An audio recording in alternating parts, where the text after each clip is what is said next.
minasyaitonirrajim. Bismillahirrahmanirrahim. Assalamualaikum warahmatullahi wabarakatuh. Waalaikumsalam warahmatullahi Alhamdulillah alladzi bi ni'matihi tatimmus shalihat. Allahumma shalli ala sayyidina Muhammad sirri hayatil wujud was sababil a'zam likulli mawjud adada khalqika wa ridha nafsika midada kalimatika wa zinata arsyik wa ala alihi wa sahbihi ajma'in. Rabbi syrah li sadri wa yassir li amri wa hlul 'uqdatan min lisani yafqahu qawli wa adkhil ma qultuhu bi kitabika hatta la yansawna fi qulubihim amma ba'd.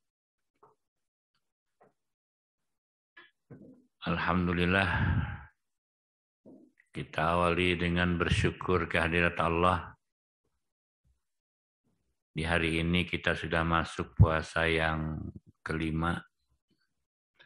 Mudah-mudahan amal ibadah kita diterima oleh Allah Subhanahu wa taala. Amin amin ya rabbal alamin.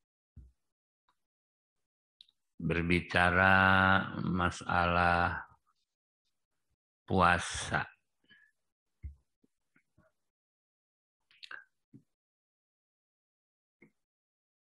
Pertama, puasa ini diwajibkan oleh Allah di bulan Ramadan.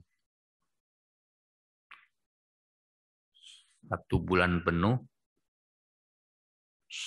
dan itu setiap tahun. 1 tahun itu 12 bulan. 11 bulan bebas, tidak berpuasa, kecuali bagi yang mau melaksanakan puasa sunat. Dan 1 bulan penuh, semuanya wajib.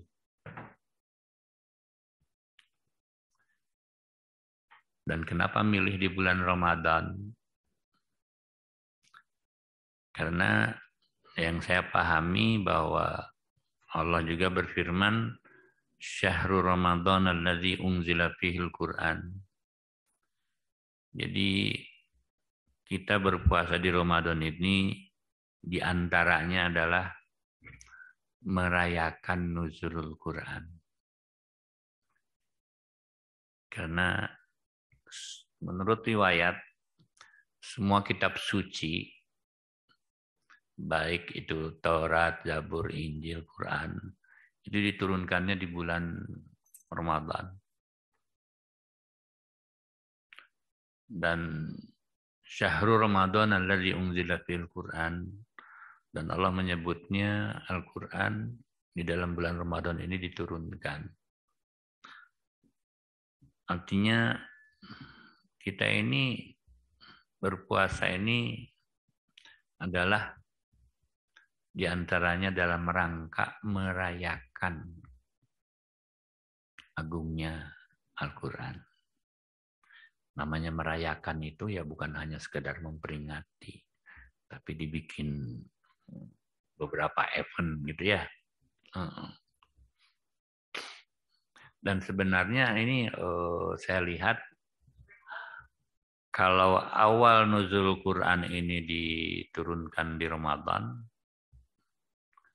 dan akhir ayat Al-Quran ini menurut riwayat, ayat yang paling akhir adalah Al-Yauma akmaltu lakum dinakum, itu turun pas hari wukuf. Hari wukuf. Jadi awal Quran dirayakan dengan puasa, panungtung Quran, akhir Quran dirayakan dengan haji. Itulah. Dirayakan dengan haji. Ya. Kalau di awal nuzul Quran dengan puasa, ini diantara faedahnya adalah menghapus dosa yang ujung-ujungnya kembali kepada fitrah. Fitrah itu awwalu ma khalaqallah. Awal diciptakan manusia itu kullu mauludin yuladu alal fitrah. Tapi kalau akhir Quran di bulan haji, itu bukan hanya kembali kepada fitrah. Kata Allah, katakan di Nabi Muhammad SAW, dalam hadis yang banyak, kayauma waladathu ummuh, seperti bayi yang baru keluar dari perut ibunya. Jadi dua-duanya ini kaitannya dengan Quran. Yang satu awal nuzul, yang satu akhir nuzul. Di waktu awal nuzul Quran, selesai berpuasa, kita bertakbir cuma satu malam. Malam takbir Idul Fitri ya. Tapi di akhir memperingati akhir nuzul Quran dengan haji, kita bertakbir 3 malam Idul Adha plus ayam tasyrik. 4 hari. Kalau di awal nuzul Quran kita peringati, kita rayakan tadi dia dengan berpuasa, dengan takbir, diakhiri dengan takbir. Dalam rangka kembali kepada fitrah. Ada syukurannya apa? Kita bagi-bagi beras. Ada sosialnya lah gitu ya. Bagi-bagi beras. Gitu. Tapi di akhir ayat Quran, nuzul Quran yaitu di bulan haji, kita bukan bagi-bagi beras, bagi-bagi daging. Kurban, daging. Daging kan, wah.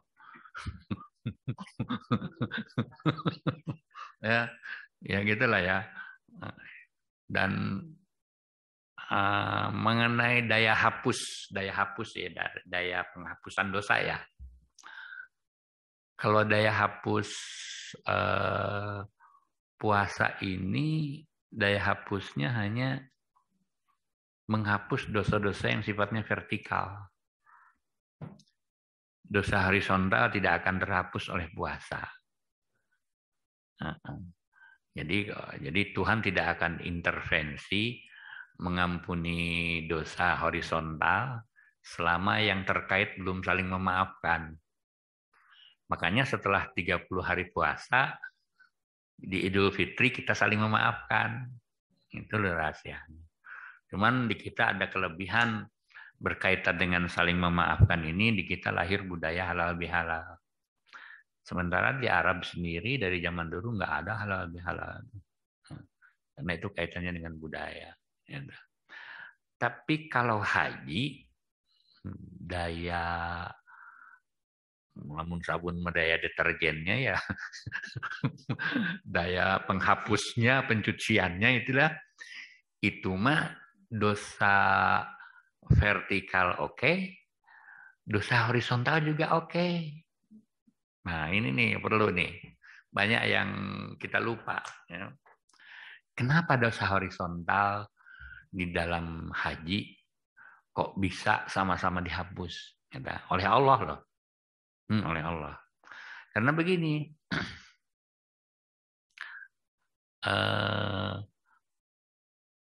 bayangkan Rasulullah Shallallahu Alaihi Wasallam ketika wukuf di Arafat, itu berdoa. Karena beliau berpikir panjang. Bayangkan, seorang Rasul bagaimana memikirkan keselamatan umatnya yang bukan hidup satu zaman aja, tapi sampai akhir zaman beliau pikirkan. Karena menurut pandangan saya, yang beliau pikirkan itu apa coba?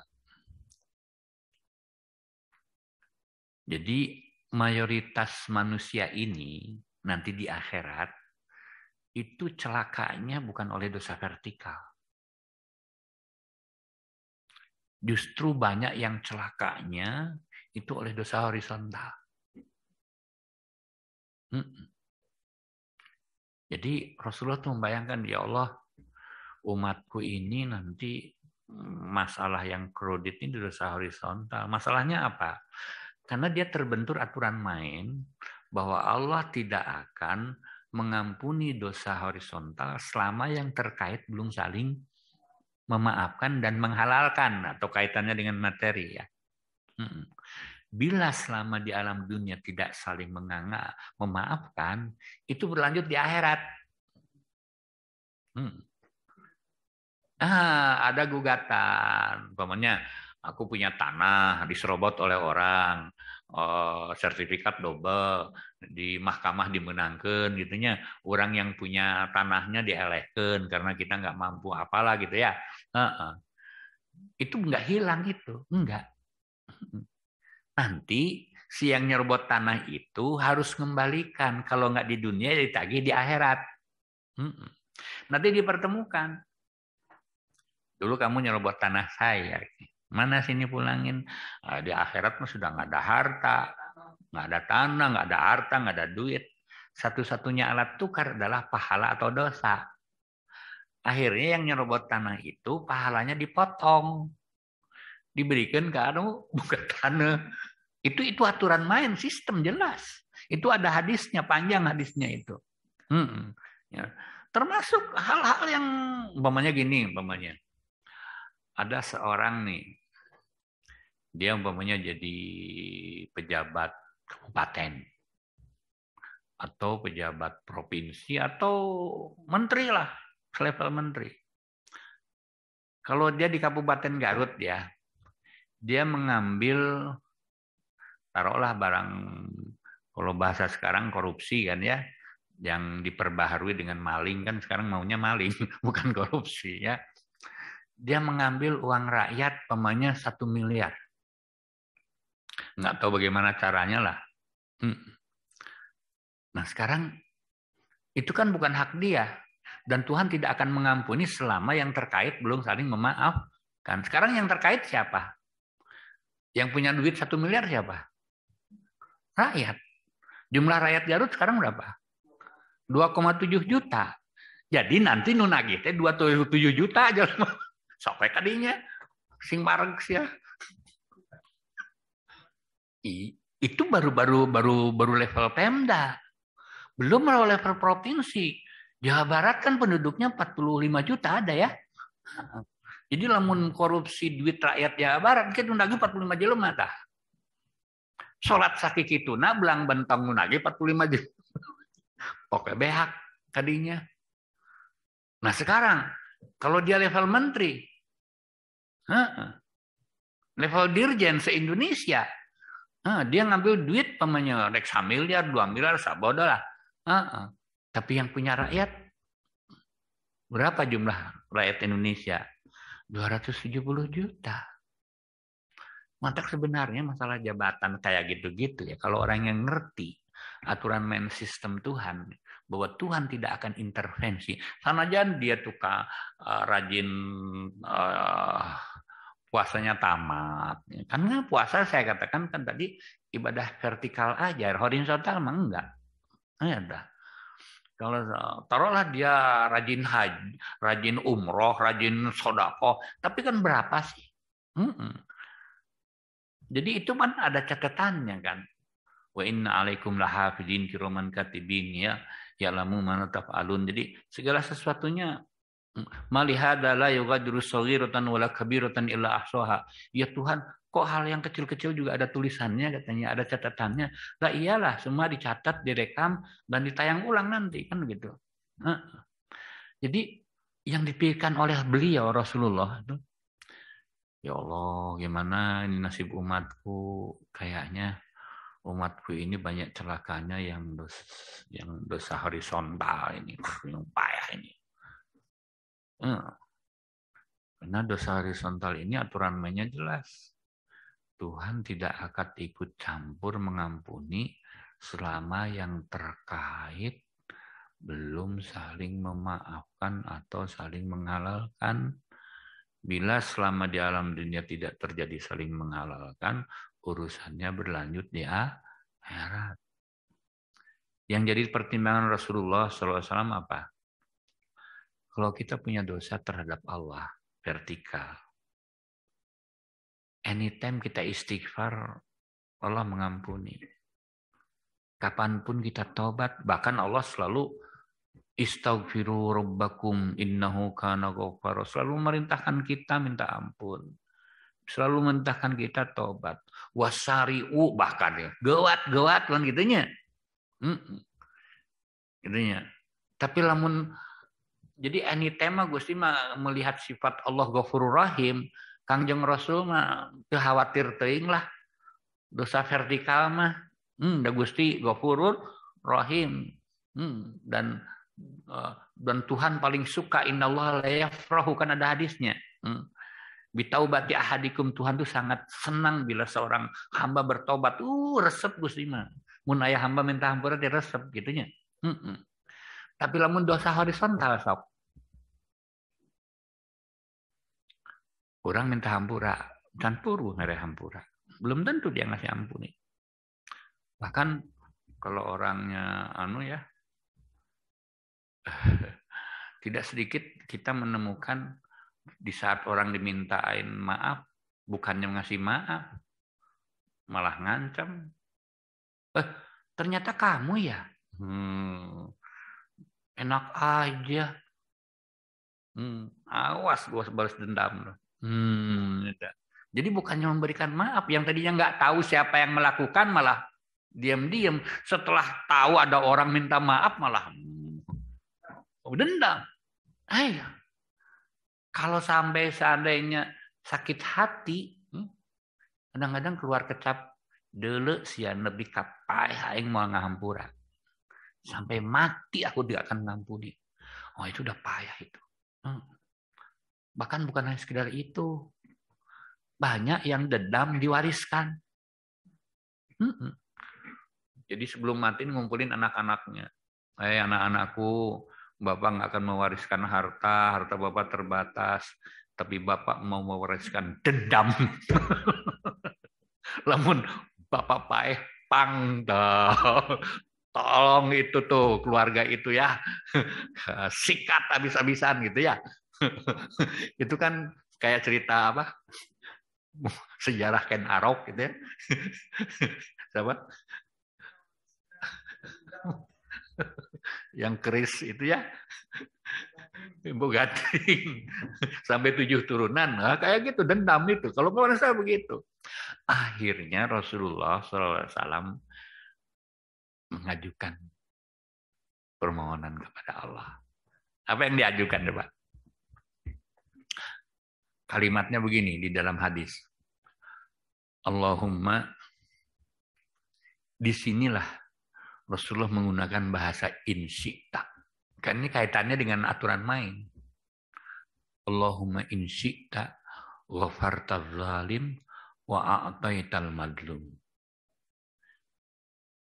Jadi kan kita oleh Rasulullah nggak boleh kita berdoa insyita. Ya Allah insyita, ya Allah bila kau kehendaki ampunilah aku, bila kau kehendaki beli rezeki aku. Nggak boleh kita berdoa. Tapi dalam hal ini Rasulullah menggunakan kalimat itu. Allahumma insyina. Karena ini kaitannya dengan aturan main. Ngerubah sistem lah gitu ya. Insyita ghafartaz zalim wa ataital madlum. Kata Rasulullah itu apa? Ya Allah, aku mohon padamu kalau engkau berkenan gitu ya. Orang-orang yang ini urusan kedoliman antar sesama manusia, nanti yang meninggal di akhirat nanti ya dipertemukan, kan orang yang didolim diberi hak nagih. Insyita ghafartal zalim wa ataital madlum. Jadi ieu nagih teh henteu dibayar kunu dolim henteu. Dipangmayarkeun ku Gusti sabaraha wae tagihanana gitu tah. Anu ieu dihampura, anu itu dibere gitu tah. Tapi kan Tuhan sangat argumentatif. Di mana heula jalanna ieu? Jadi itu sagawayah Gusti ge nya ngahampura ge. Aya argumentasinya kan gitu. Selalu Tuhan pakai argumentasi. Apa coba? Dari segi apa coba Tuhan mengijabahnya? Dan itu ijabahnya nggak segera. Jadi Rasulullah ngedoa itu waktu di saat wukuf di Arafah. Ada? Beliau nunggu di Muzdalifah mabit kan, sholat Isya maghrib ya, nggak turun ijabah. Kemudian Tengah malam juga nggak turun. Turun-turunnya kapan coba? Menjelang subuh. Waktu sahur lah gitu ya. Menjelang adzan subuh. Nah begitu Rasulullah ngimami subuh, selesai salat subuh, ceria Rasulullah bukan main. Oleh para sahabat yang lihat, wah ini mesti ada surprise dari langitnya. Ada apa nih Rasulullah nih? Kok ceria banget? Ini mesti ada berita baik dari langit. Tanya ke Rasulullah, ya Rasulullah ada apa ini? Beginilah. Dari kemarin, waktu wukuf aku tuh berdoa bagaimana solusi menyelamatkan umatku yang begitu banyak sampai akhir zaman ini. Karena dosa umatku ini yang aku khawatirkan mereka banyak celaka oleh dosa horizontal. Vertikal mah Gusti Ghafurur Rahim. Namun jelema minta hampura ke heulaanan kan ngasaan pereupuing gitu nya. Nah gitu nya. Ah gitu ya. Apalagi sudah kalau udah menyangkut harga diri, wah susah itu, susah itu. Udah. Jadi apa argumentasi yang dipakai coba? Argumentasi ini saya dapatkan dari ini aja, dari namanya juga wajhud dilalah dzonniyah ya, dari bacaan saya. Jadi gini, Allah Subhanahu wa taala kan memerintahkan kita man kana yu'minu billahi wal yaumil akhir falyukrim daifahu. Barang siapa yang beriman kepada Allah dan hari akhir untuk memuliakan tamunya. Nah, di sini Rasulullah masuk. Ya Allah, bukankah orang-orang yang haji ini semuanya diundang oleh Allah? Berarti mereka tamu Allah dong. Nah, di situ dia masuk. Kalau Allah memerintahkan kami untuk memuliakan tamu, sekarang Allah memuliakan tamunya seperti apa? Aku mohon kemuliaan Allah terhadap tamunya dalam bentuk jaminan. Semua tagihan tamu akan dipangmayarkan ku Gusti, nu ieu dihampura. Selesai. Dari situ dia masuknya. Kan Tuhan menyuruh kita untuk memuliakan tamu. Sekarang yang punya tamu Allah, ayo. Dan kita semuanya tamu Allah. Dan dalam bentuk apa Allah memuliakan tamunya? Disinilah Rasulullah memberikan, makanya insita.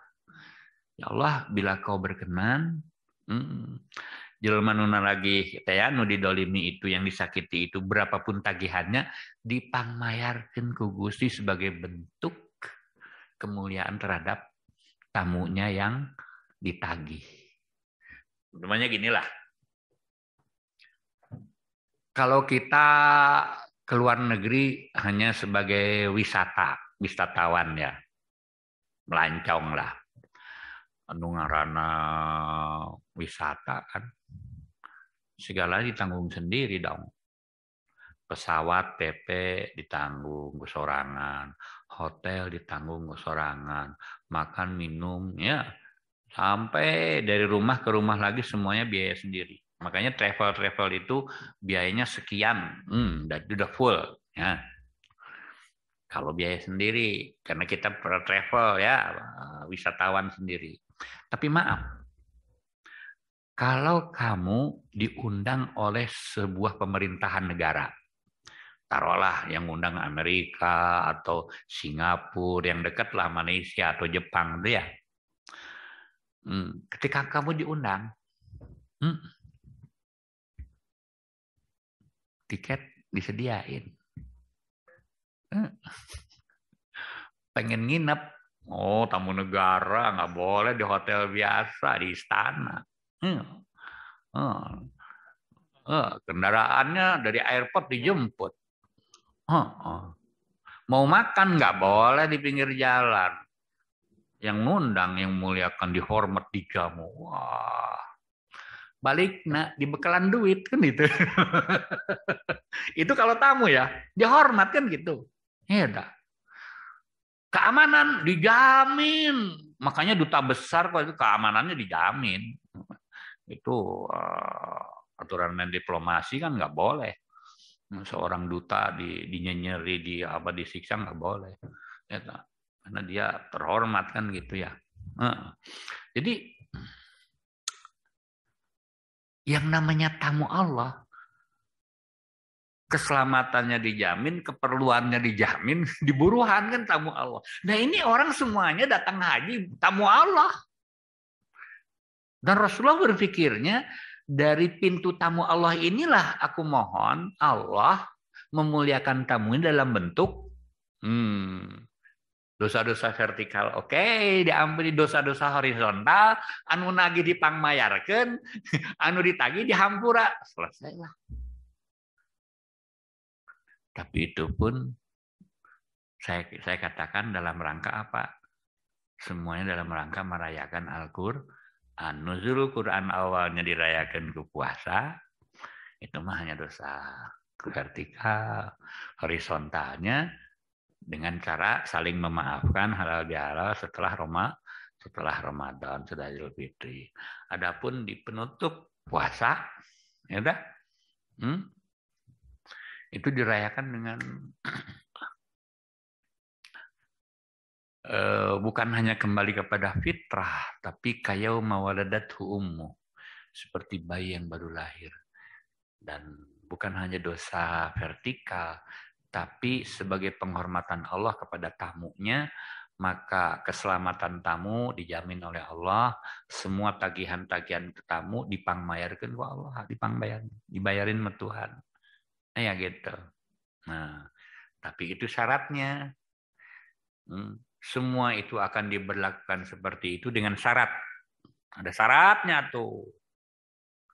Kalau hajinya haji mabrur.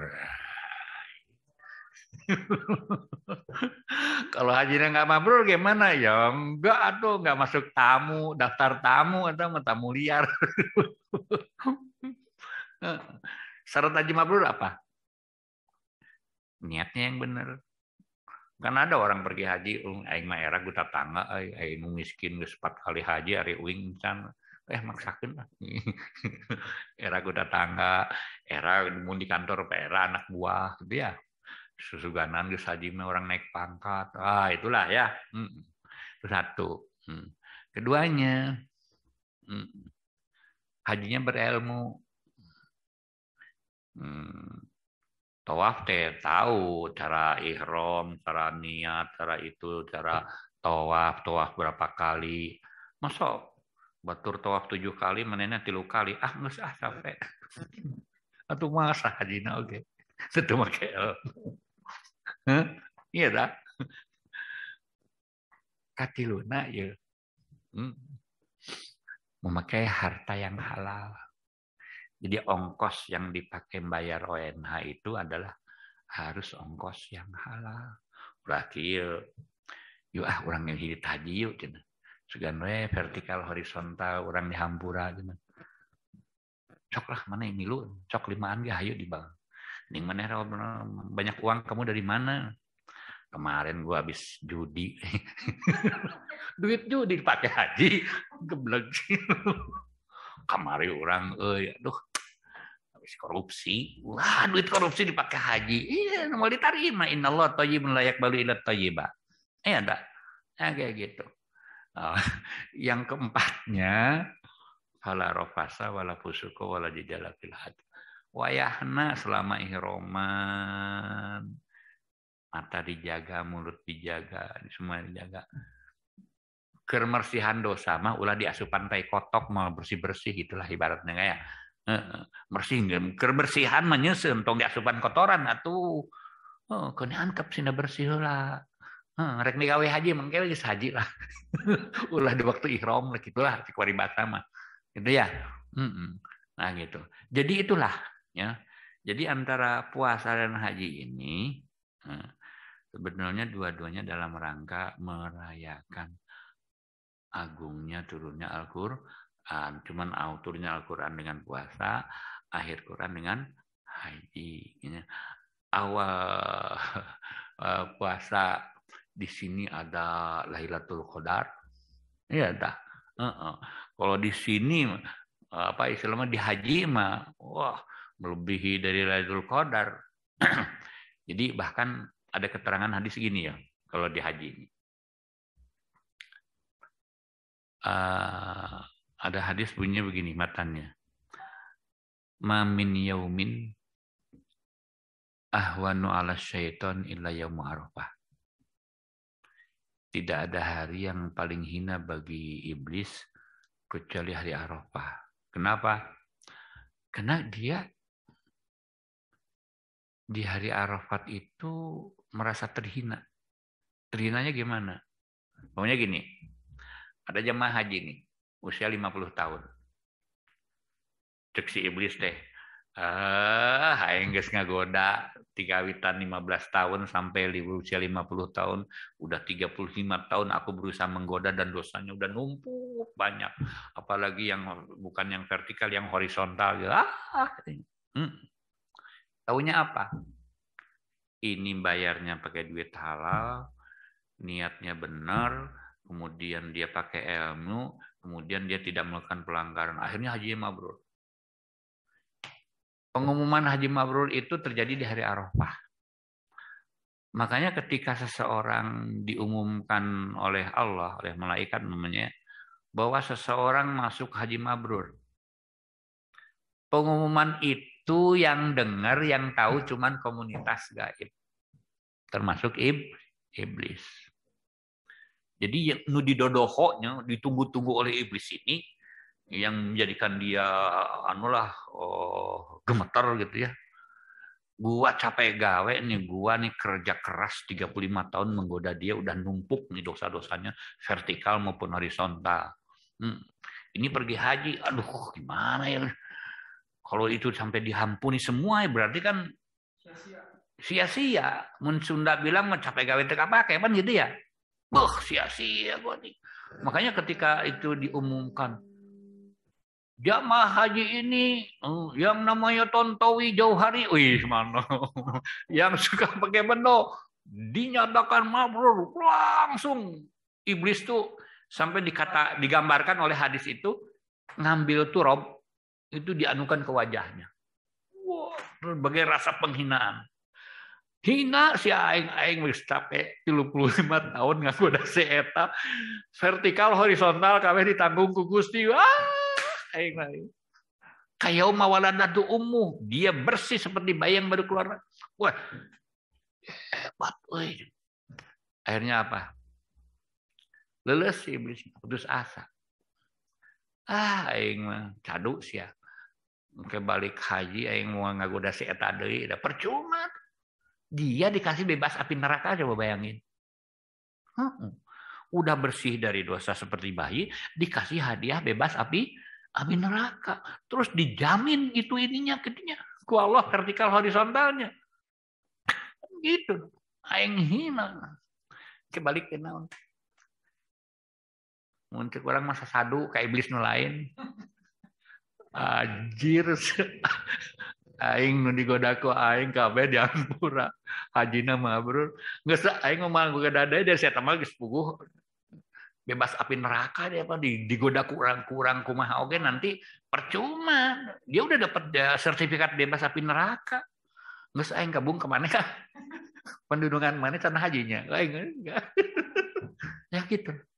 Makanya suka ada berita kan orang pulang haji tahu-taunya berubah style hidupnya ya, berubah yang tadinya nggak sholat jadi senang sholat. Itu ciri-cirinya haji mabrur seperti itu. Kayak gitulah ya. Jadi ini rentetan antara puasa dan haji itu semuanya dalam rangka Al-Quran, dan Al-Quran diturunkan kan dalam rangka memuliakan manusia. Walaqad karramna bani Adam wa hamalnahum fil barri wal bahri, kan kayak gitu ya. Jadi itulah. Itu baru dari sisi itunya aja ya. Bagaimana bahwa puasa ini adalah salah satu agenda dalam rangka di samping merayakan Al-Quran, dalam rangka membersihkan manusia dari dosa-dosa yang nempel dalam dirinya. Cuman kalau puasa itu dosa vertikal aja, dosa horizontalnya diberesin dengan halal bihalal. Kalau haji mah menutup ayat Quran tadi al yauma akmaltu itu mah dirayakeun ge takbirna ge lain saputing, 4 puting mah. Oh. Bagi-bagina lain beas eta mah daging bagi-bagina. Oh eta mah nya. Oh eta mah leuwih hebat deui bannya. Hadiahna lain ukur dosa vertikal. Vertikal horizontal diberesan ku Gusti. Bukan hanya sekedar fitrah kembali kepada fitrah, iya mah seperti bayi yang baru keluar dari perut ibunya. Jadi itu tiap tahun Allah Subhanahu wa taala menjalankan kita puasa, mewajibkan kita puasa. Ayo haji kapan seumur hidup sekali ya nya. Kayak mau waladatumu cukuplah sekali namanya. Bebas api neraka kan cukup sekali ya. Namun haji mabrur. Nah, tapi lamun haji menang terbalik mah wayah nawe haji deui gitu tah. Bolak-balik haji teu mabrur. Aduh, cilaka. Nah, itu baru dari segi ampunan aja ya. Ternyata Allah Subhanahu wa taala ini ya, itu baru bagian sebagian kecil dari rentetan agenda ampunan. Karena garis besarnya luar biasa Allah Subhanahu wa taala ini. Jadi memang menurut saya ya, pengamatan saya, di saat Allah Subhanahu wa taala menciptakan manusia, ya enggak? Itu memang kan dari awalnya Tuhan tuh ingin punya makhluk yang paling mulia dari semua makhluk yang ada. Walaqad karramna bani Adam wa hamalnahum fil barri wal bahri. Bayangkan ya, semua makhluk yang ada, yang paling mulia sekalipun malaikat yang lebih senior, kabeh kudu hormat ke Adam, coba bayangkan. What the hell? Ada apa? Iblis, wa kana minal jin. Bahkan dia termasuk gegedugnya malaikat oge, nupang soleh lah gitunya waktu itu. Mau sujud. Kalau saya melihatnya nggak mau sujud itu karena ada harapan siapa tahu gitunya. Jadi berpindah orang nu kudu sujud ka senior ke junior kudu hormat ke senior kan gitu ya. Dia berharap ternyata enggak gua nggak mau sujud tuh ternyata gua dilaknat habis-habisan sama Tuhan. Kan akhirnya si iblis gondok. Kayak itu kumaha Gusti teh. Nyiptakeun makhluk anyar leuwih junior ti urang teh senior kieu ge. Ya gengsi lah senior kudu hormat ke junior. Gengsi lah gitu ya. Egonya kan tinggi. Taunya apa? Dengan menolak hormat itu dilaknat habis-habisan kan? Kan makanya iblis itu dendam ke semua. Dele si Adam gara-gara aing menghormat kasih lain aing dilaknat bebeakan. Kan dendamnya banget itu sama manusia ini. Sampai-sampai iblis mah sumpah diceritakan dalam Al-Qur'an. Wa bi'izzatika demi Allah, demi keagungan Allah. La ughwiyannahum ajmain. Akan kusesatkan semua manusia illa ibadaka minhum mukhlasin. Kecuali orang-orang yang ikhlas yang enggak bisa tembus malaikat. Nah, aduh, si iblis geus naon ya? Cek urang mah bari melak cangkeng. Deuleu si Adam di alam sawarga aing ketipu dah. Apalagi anak incunya di alam dunia, gampang telah. Artinya, sumpah gua ternyata Tuhan tuh masih bela bener. Belanya gimana coba? Menurut orang mah kalau bahasa kita ya, iblis, pakai sumpah segala lah, begitu aja sumpahnya. Kira kan begitu aja sumpah. Kok biizzat kalau yang lah. Sehebat kamu menggoda manusia, sehingga manusia banyak berbuat dosa karena godaan kamu. Jangan takut manusia. Diupahan ke Gusti mah. Tong sieun. selagi kamu mau minta ampun pada aku, semua dosaku ampuni dan iblis nggak ada apa-apanya. Sampai gawe teh kawake. Anu tadi nunggus melak sangkeng deuleuh deui iblis. Lulus iblis. Hah, sehebat itu kah Tuhan membela manusia? Aduh, kurang. Makanya, baiklah aing mah geus sakitunya. Kan tanda kutipnya kalau taubat, orang dengan nuntut taubat lah bisa digusur. Di pulungan ya, dikoreh-koreh di pulungan ya, dikumpulin orang-orang yang nggak taubat itu ya di pulungan begitu ya. Tapi apa coba Tuhan? Saking belanya sama manusia. Manusia begitu diciptakan kan uskun anta wa zaujuka jannah. Silahkan jalani awal kehidupan di surga. Nggak. Jadi kalau saya punya feeling manusia ini sebenarnya begitu diciptakan langsung disuruh menjalani kehidupan di surga, berarti kita semuanya adalah makhluk surga sebenarnya. Tuh. Ada orang lain makhluk Garut. Aing keturunan Ali Sawarga gitu.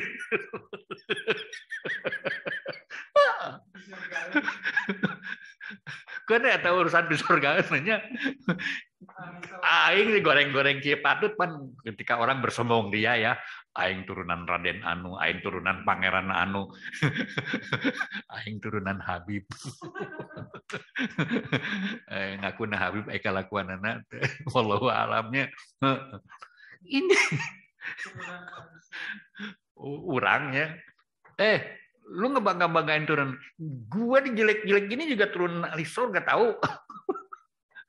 Udah sana aja lama turunan ahli nerakanya sana ya. Dan belum pernah ada yang masuk neraka manusia. Turun ahli surga. Jadi sebenarnya manusia ini dipersiapkan untuk makhluk surga orang mah, lain makhluk duniawi. Cuman masalahnya ketika dimuliakan aya nu iri hasud dengki, nu leuwih senior. Mantap kadang-kadang di lembaga itunya, di organisasi itunya. Jadi lamun aya senioritas yang nggak mau hormat sama juniornya itu sarua jeung si iblis. Jadi orang fair kompetitifnya. Ulah mentang-mentang senior itu becus nanaon mah bikeun ka junior atuh. Begitu tah. Ulah ieu mau aing teh senior, senior teh becus nanaon mah. Minggir kan gitu, sportif atuh urang mah. Lamun aya jelema ngandalkeun kana senioritas berita becus nanaon sarua jeung si eta. Gitu ya. Nah, kita kembali lagi tadi ya. Pembelaan Allah luar biasa. Jadi ya udah gini manusia khususnya kepada umat Muhammad nih ngebelaan luar biasa. Apa coba? Kalau kamu punya niat jelek, Allah nggak akan menghitungnya sebagai sebuah poin dosa. Dan kalau niat jelek itu pun dilakukan, baru saya hitung 1. Tapi kalau kamu berniat baik, sudah kuhitung pahala. Dan kalau niat baik itu dilakukan, aku hitung minimal 10 al-hasanatu bi asri amsalihah. Minimal 10 kenapa? Karena ada yang di atas 10. Ada yang 27 kali lipat salat jamaah, ada yang 700 kali lipat. Bahkan ada beberapa riwayat yang mengatakan ibadah di Ramadan ini sama dengan 60 kali lipat ibadah di luar Ramadan. Ya. Kalau alam lah ya itu mah tingkat hadisnya saya nggak mendalam gitu ya. Tapi ada di dalam beberapa kitab. Ya. Terus ada lagi yang dilipatkan 700 sedekah. Masalul ladina yunfikuna amwalahum fisabilillah kamasali habbatin ambatat sab'a sanabila. Ada yang dilipatkan lagi 1000 yang sholat Masjid Nabawi itu ada nasnya. Ada yang dilipatkan 300.000. Lailatul Qadri khairun min alfi syahr. 1000 bulan. Sebulan kan 30. 30 kali 1000, 30.000. Nah ini Ramadan ini. Kalau Anda dapat Lailatul Qadar, ibadahnya bagus di Lailatul Qadar, Anda sama dengan ibadah 83 tahun. Kalau 10 aja Lailatul Qadar Anda temukan selama hidup, 830. Gusti manya ada yang dilipatkan 100.000 coba kebaikan. Itu apa? Ibadah di tanah suci. Oh, pantas sih ongkos nage mahalnya. Umroh 30.000, ukur 10 poe. Poe 10 juta manya buruhnanya 100.000. Tapi ada yang lucu. Ada yang nilai dilipatkannya unlimited. Innama yuwaffas sabiruna ajrahum bighairi hisab. Orang yang sabar itu imbalan dari Allah itu tanpa angka. Hanya Allah tahu yang tahu sendiri. Jadi unlimited kan. Nah, itu kan jelas bebas berat sebelah lah ya. Nah, sekarang di saat dosa yang tidak dilipatkan, kan dosa nggak ada dilipatkan. Tapi ampunan dosanya berlipat-lipat. Dari mulai anytime, harian, mingguan, tahunan, seumur hidup sekali, sesudah mati. Anytime. Kita bisa istighfar, astagfirullah. Anytime. Kita bisa birrul walidain. Anytime. Kita bisa sayang kepada anak istri. Anytime kita bisa berbaik dengan tetangga. Itu semuanya mengandung ampunan. Ada yang harian sholat 5 waktu ampunan. Bagi mahasiswa kuliah, benar ngapoe itu ampunan. Bagi karyawan, masuk kantor disiplin itu ampunan. Man amsakalan minta abi aisyam sama lahu. Kalau ada seorang karyawan di sore harinya kecapean. Karena apa? Capek karena tugas. Bukan karena baca Quran, bukan karena wiridan, bukan karena sholat, bukan. Capek karena tugas kantor. Sore hari takutnya diampur aku Gusti. Oh, Gusti mah. Itu yang harian. Belum yang mingguan. Tadi kita Jumatan. Itu menghapus antara Jumat yang lalu sampai Jumat sekarang ditambah 3 hari. Karena minimal nggak bisa 7, minimal harus 10. Terus ada yang tahunan ya Ramadan ini. Oh Ramadan masa bulannya. Oh itu masih gak deterjen dikeum sambil berakhir. Oh itunya itu mah kembali ke fitrah. Tapi hanya vertikal. Oh, ada yang seumur hidup sekali dibere naon haji eta mah vertikal jeung horizontal tapi syarat mabrur teh ulah menang teu nya. Setelah meninggal kan wajib disolatkeun.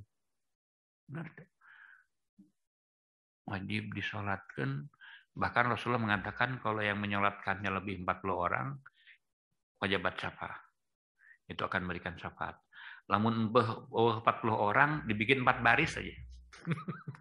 Jadi lamun aya nu salatna ukur 20 jelema dibagi 4 5. Nah, itu bisa lolos nya. Sesudah meninggal, nah itu bagi yang percaya atau tidak percaya rek tahlil rek teu karep dinya eta mah nya.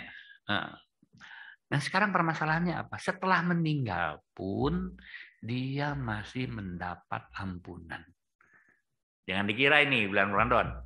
Ya, ada keterangan hadis, bila datang bulan Ramadan, maka semua siksa kubur diberhentikan selama Ramadan. Bayangkan. Makanya aku lihat kenapa di kita suka ada kurang masanya. Nyawer non nadrana nyekar itunya menghadapi Ramadan nyekar. Ya. Di selama bulan Ramadan. Makanya begitu takbir sedih deui, aduh aing kudu asup deui. Kayak gitulah. Sedih lagi dia. Jadi setelah meninggal pun ya dia akan menerima kiriman dari doa sesama muslim. Makanya ketika kita sholat, assalamualaikum ayuhan nabiyyu warahmatullahi wabarakatuh. Assalamualaikum warahmatullahi wabarakatuh. Ini doa sesama muslim. Kemudian setiap khotib di seluruh dunia dalam khutbah kedua, bahkan menurut Imam Syafi'i rukun khutbah, Allahumma ighfir lil mu'minina wal muslimin wal muslimat al ahya'i minhum wal amwat. Amin, seluruh dunia amin. Aya bagian al amwatna etanya al ahya'i minhum wal amwat. Bukan hanya itu, coba bayangkan. Walaupun orangnya udah mati, tapi ampunan masih berjalan, pahala masih berjalan dari apa? Dari sedekah jariah. Pernah ngadosenan, ngajar gitu ya. Pernah jadi rektor, ngebangun bangun gitunya. Itu jadi jariah. Dan saya kan sering mengatakan bahwa semoga Uniga ini jadi jariah orang-orang semua yang terlibat di dalamnya. Jadikanlah ini wahana kita jariah, wahana kita mendapatkan ampunan, wahana kita mendapatkan derajat yang tinggi di sisi Allah, wahana lah gitu ya. Jadi ulah lebihkan ke lembaga ini jadi wahana papaseaan, wahana rebutan, wahana silih tikam dari belakang, naudzubillah ya, dijauhkan lah ya. Gitu ya. Jadi itulah, itu di akhirat ya, masih mendapatkan kocoran. Jelemana meges maut. Tapi pahalanya terus ngalir. Aduh, Ari Abi mah kumahanya sewaktu aku hidup aku nggak punya jariah. Tara ngabangun masjid, tara nyumbang masjid. Tara ngajar, tara iya kumaha tuh. Masih dibela sama Tuhan, coba bayangkan. Apa? Dibuka pintu syafaat. Nanti setiap orang yang sudah dapat tiket surga, sebelum masuk surga itu nggak boleh dulu masuk surga kecuali menolong orang yang memberikan syafaat. Karena setiap orang yang dapat tiket surga nanti dikasih kuota, dan kuota pulsanya. Kamu bisa menyelamatkan 10 orang, kamu 20, kamu 100, kamu 1000, kamu 1.000.000, kumaha kapasitas di mana? Gusti aku jadi Tuhan tuh apa? Mereh hayang nyelamatkan jelema teh berlapis-lapis gitulah ya. Tapi semuanya argumentatif, Gusti mah rapi. Dosa gawaya henteu. Mun ceuk urang mah nya yang namanya Tuhan kan bisa wae nya kun fayakuna selamat gitunya. Tapi enggak, Tuhan mah semuanya argumentatif. Prosedural lah. Aya aturan mainnya jelas, juklak jukdisnya jelas gitunya. Oke lah. Ada orang nih, dia udah dapat tiket surga. Mau masuk kan nggak boleh, harus ini dulu. Menolong dulu kan ya. Boga jatah 100. Yang didahulukan wajarlah keluarga ya. Keluarga, anak, incu, naon gitunya. Entak salah satu salah satu faktor yang jadi pertimbangan kalau kita rek ngawinkeun budak tinggal turunan lah itunya. Karena itu faktornya ke sana nanti. Siapa tahu leluhurnya punya gitunya. Punya jatah nyelametkeun gitunya. Tunjuk gitu. No. Yang aneh begini. Lain dulur, lain terkenal, kesalahan lain nggak ada kaitan dengan tempat kerja dan apa, betah yang nyelametkeun. Kenapa kamu nyelamatin dia? Dia suatu saat aku lagi down, hancur-hancurnya, dialah yang menolong aku. Sekarang dia celaka, aku yang akan menolongnya. Tulungan dia asik. Atau dia pernah menuntun aku rek nyebrang, aku sudah tua nggak bisa nyebrang, dipangnuntunkeun ku manehna selamat. Atau dia pernah ziarah silaturahim padaku, tapi ramawa cau sasikat. Gitu tak? Jadi orang mah teu apal keadaan nu mana bisa nyelametkeun urang tak? Oh, saking anunya Tuhan itu ya. Yang aneh lagi gini. Maaf aja. Kamu kok ingin nyelamatin dia? Kenapa? Kalau itu mah oke lah. Dia mah hidup satu zaman dengan kamu. Kalau dia kan hidupnya di atas di bawah kamu jauh. Kamu udah meninggal tahun 500, dia mau orang baru hidupnya tahun 1443 Hijriah. Apa alasannya? Ya Tuhan, walaupun aku meninggal di tahun 500 Hijriah, di abad ke-15 Hijriah ini, ada aja orang yang mau ziarah padaku dan berdoa di makamku. Ya Allah, ampunilah dosa orang ini. Selamatkanlah ia, masukkanlah ia surga. Pan aku udah diijabah ku Allah. Ayeuna nu ngadoakeun urang ge ditulungan ke urang teh gitu. Itu sebetulnya rahasia ziarahku kubur khususnya kepada para aulia kan gitu. Jadi itu memang fasilitas yang diberikan oleh Allah, saling tolong menolong. Oke lah, itu saling tolong menolong antar sama manusia ya. Tapi Tuhan nggak, istilahnya ini mah kayaknya kan dari awalnya juga yang memuliakan manusianya. Walaqad karramna bani Adam. Tadinya kan malaikat dan iblis kan diperintah sujud hormat. Yang nggak mau sujud kan dilaknat habis-habisan. Ya dah. Ini malaikat nih. Kamu kan dulu hormat sama manusia. Tak ayeuna aya tambahan tugas naon? Kudu mangmentakeun hampura keur jelema. Bayangkeun. Itu kan ada dalam Qur'annya.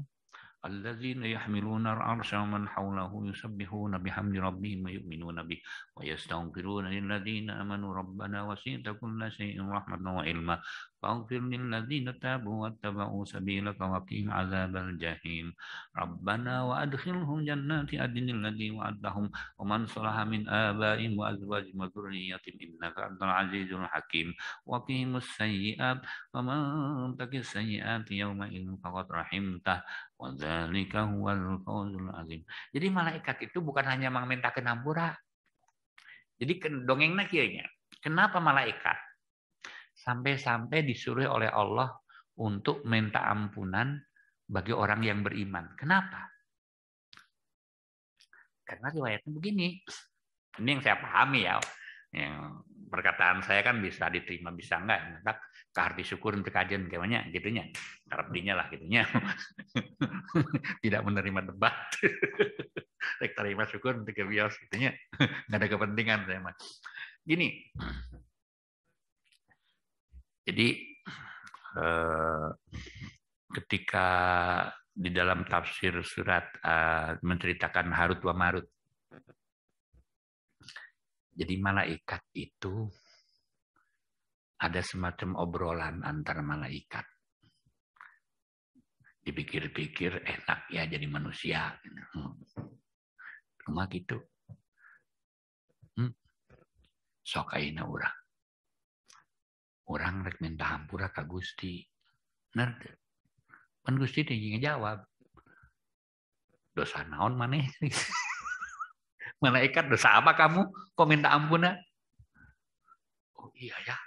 Tapi orang yang minta hampura ke dosa. Ya, kalau kamu ingin minta ampun itu, memintakan hampura ke si tontowi. Nureba dosa. Akhirnya, sebuah malaikat diperintahkan untuk memintakan ampunin bagi orang yang beriman. Malaikat komunitas goib bukan? Nu goib bae dipirang hampura ka jelema ka urang. Nari orang memintakan hampura kan mungkin maut itu menang kan gitunya. Ya nggak sih karep dinya temannya. Gitu lah. Jadi itulah. Ini malaikat itu memintakan hampura ke urang.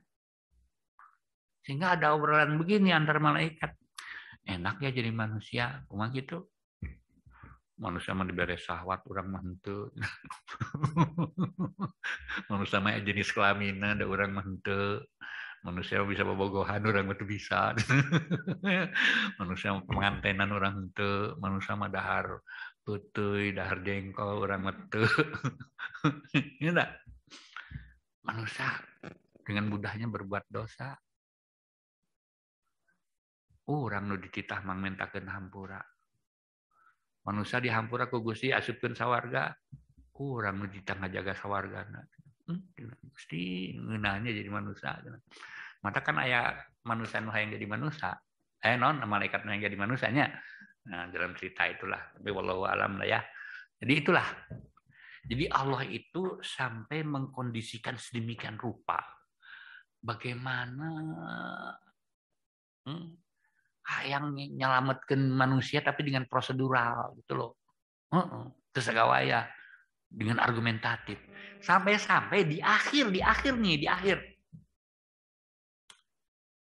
ketika syafaat dibuka masih kene picilakaeun masih kene dari mananya sedekah jariah teu boga teu bisa katulungan dengan ku syafaat teu bisa oge katulungan lewat terakhir coba Gusti yang dulungan jelema kumaha dik laporan malaikat ya Allah ieu jelema ini manusia ini dosa-dosanya banyak sekali pahalanya juga habis pakai bayar tagihan. Walah gitu ya. Apa kata Tuhan? Siapa namanya? Ibrahim. Hah? Ibrahim nama kekasihku atau nama Ibrahim nama nabi. Asa teu pantes karena Ibrahim di neraka. Geus asupkeun. Sampai segitunya Tuhan tuh. Argumentasi ada aja. Gitu. Sampai gini, ada wanita pelacur coba.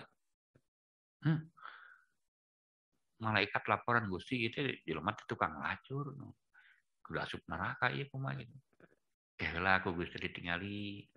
Eta bakatku hayang nyalametkeun benernya. Kumaha coba? Ini punya kebaikan ini.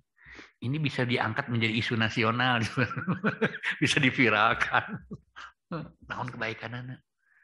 Suatu saat dia pernah menimba aya anak anjing kehausan dibere cai ku manehna. Ini ada analisa para ulama ya. Kunaon dosa lacur nu sakitu gedena bet bisa dihampura ku Gusti gara-gara mere cai ka anak anjing. Dianalisa, oh ternyata Allah mengampuninya itu karena Allah tidak mau kalah oleh makhluknya. Gusti piraku eleh ku awewe. Awewe, sanajan maneh tukang lacur, tapi di hate maneh aya rasa kanyaah sanajan anak anjing. Bari anak anjing acan nu najisnya.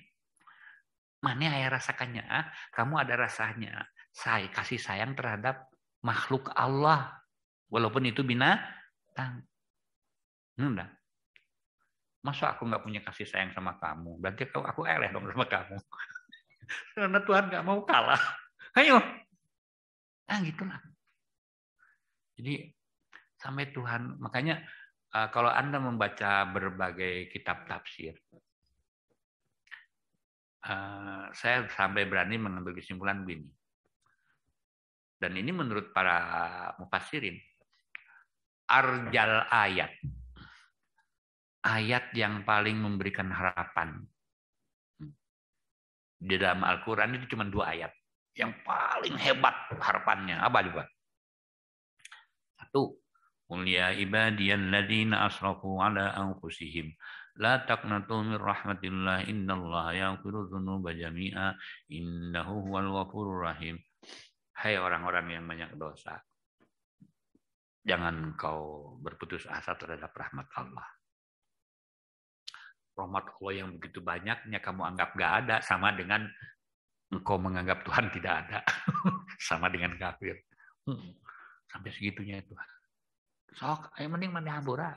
Asal jelas prosedurnya lah gitu, argumentasinya. Jadi gue sing hampuran dengan mana pernah minta hampura kan gitu. Itu 1. Kedua, surat Wadduha. Wadduha wal laili idza sajama wadda'aka rabbuka wa ma qala walal akhiratu khairul laka minal ula wala sawfa yu'tika rabbuka fatarda. Jadi Nabi Muhammad Shallallahu Alaihi Wasallam itu orang yang sangat sayang terhadap umatnya. Umatnya, dia memikirkan tuh umatnya, bukan umat yang sehidup dengan zaman dia. Urangnya kepikiran lah cukup bahasa. Yang di zaman sekarang dia kepikiran Nabi kumanya lamet kenana. Seperti tadi kan Allahumma in syi'ta ghafarta dzalimu wa ataital madlumnya ya. Itu salah satunya. Sampai-sampai Rasulullah begini. Oleh Allah tuh diberi pilihan. Ya Muhammad, pilih salah satu di antara dua. Apa ya Tuhan?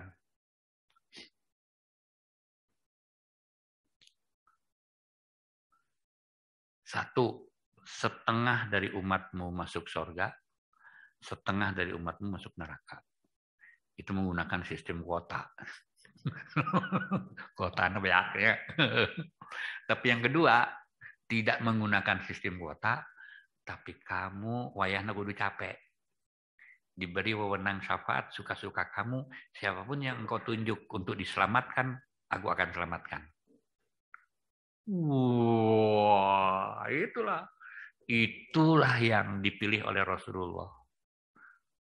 Siap capek, yang penting one by one ku selamatkan umatmu. Kalau Rasulullah ego mah ya enggak sih, setengah-setengah lah yang mereka sarele gitunya. Tapi mah enggak Rasulullah mah. Jadi aku siap menolong satu persatu, one by one. Jadi arjal ayat itu dua tadi. Jadi kuliah ibadiyah ladzina asrafu ala anfusihim la taqnatu min rahmatillah. Kemudian bahwa ada muncul bahasa orang namanya ada semacam agreement lah ya, MOU lah antara Allah dengan Muhammad gitu ya, bahwa Allah akan memberikan keselamatan untuk siapapun yang engkau tunjuk. Asal engkau tunjuk aja, Allah akan ijabah. Ini banyak orang yang nggak ngerti.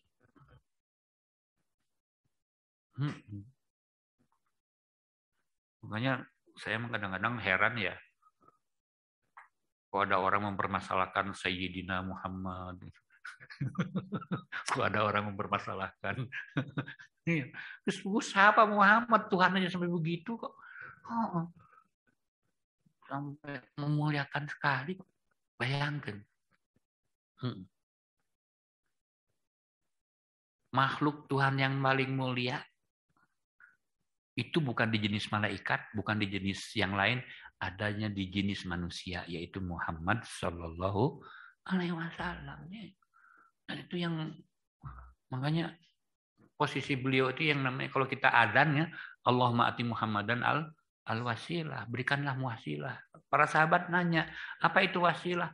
Wasilah adalah posisi yang tertinggi dan hanya untuk persis satu orang.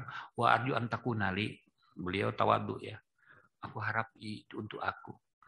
Itu apa? Siapapun yang kau tunjuk akan kuijabah.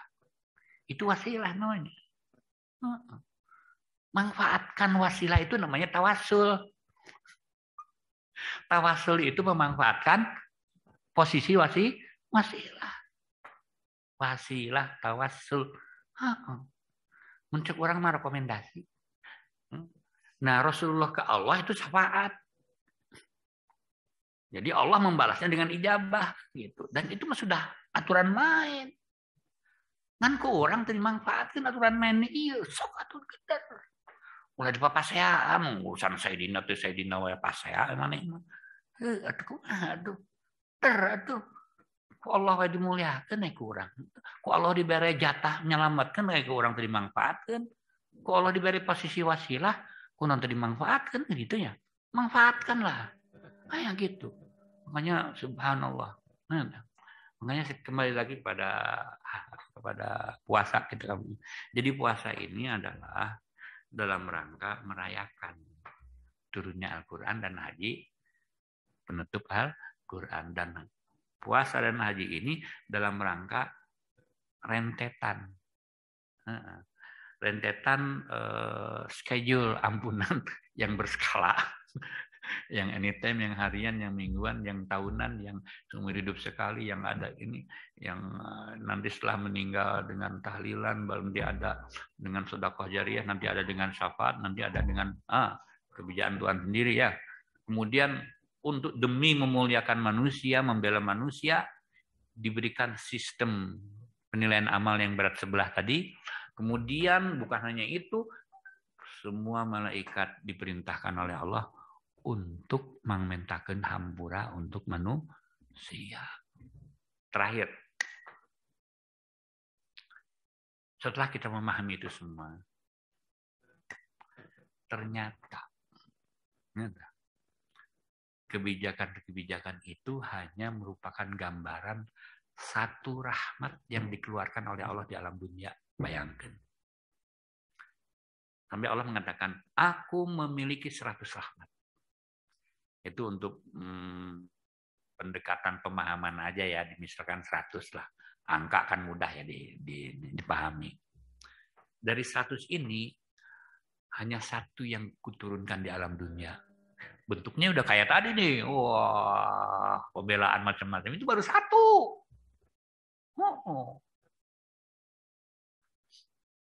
Yang 99 gimana? Yang 99 beserta yang satu di dunia ini, dia utus 100, nanti akan kubuka di akhirat khusus orang yang beriman. Yang satu ini dibagi-bagi kabeh, yang iman, yang tidak beriman, yang manusia, ya hewan, ya alam, semuanya kebagian tina hiji. Tapi tina 100 utuh, itu hanya orang yang beriman. Apa coba yang kita pahami? Artinya Allah Subhanahu wa Ta'ala sangat sayang terhadap manusia, sangat membela manusia, sangat ingin memuliakan manusia. Bahkan Khalilur Rahman diambil dari manusia, bahkan Habibur Rahman diambil dari manusia. Makhluk manusia yang termulia adalah dari manusia, makhluk Allah yang termulia dari manusia. Iya tak? Jadi seperti itulah Allah Subhanahu wa Ta'ala menurunkan segala rahmatnya untuk kepentingan manusia. Iya. Nah, jadi kita kembali lagi, kita berpuasa ini adalah dalam rangka rentetan schedule ampunan. Yang tadi saya katakan puasa ini hanya bisa membersihkan yang vertikalnya, yang horizontalnya. Makanya yang horizontalnya ini kita harus terlibat saling memaafkan, terutama nanti setelah Idul Fitri ada halal, syukur-syukur di urang macam ditambahannya, ayah mungahannya minta maaf, artinya mudah-mudahan puasa dilancarkan, geus puasa juga sering minta maaf, nah itu bagus itu ya untuk melengkapi. Jadi itulah apa yang saya pahami, itu baru dari satu sisi aja. Jadi bahwa puasa di bulan Ramadan ini merupakan satu event, salah satu schedule dari rentetan schedule yang begitu panjang. Di mana Allah Subhanahu wa Ta'ala memuliakan manusia. Belum lagi kalau kita bahas dari segi filosofinya nanti insya Allah lain kali juga ada di segi mungkin ada kaitannya dengan kesehatan barangkali ya, apalagi lah. Itu saja yang bisa saya sampaikan. Mudah-mudahan